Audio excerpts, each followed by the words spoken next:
Anda batuk saat ini? Tahukah Anda bahwa saat ini Anda bisa menyebarkan jutaan bahkan ribuan virus di udara? Nah, Anda dapat mencegahnya dengan mengikuti etika batuk berikut ini.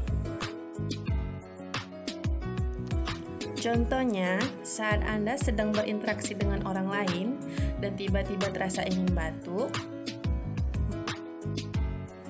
maka antisipasinya, yang pertama adalah tutup mulut Anda dengan lengan bagian dalam.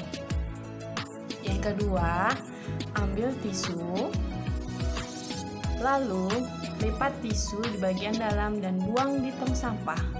Dan ketika batuk terus-menerus, maka Anda harus pakai masker.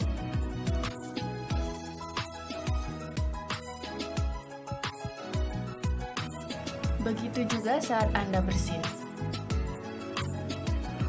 Anda harus tutup mulut Anda menggunakan tisu.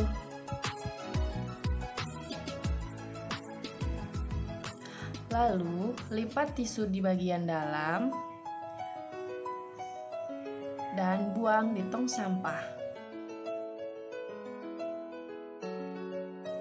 Dan yang terakhir, jangan lupa ketika sudah menutup mulut Anda saat batuk atau bersin, Anda wajib cuci tangan dengan menggunakan sabun di air mengalir dengan menggunakan prinsip 6 langkah cuci tangan.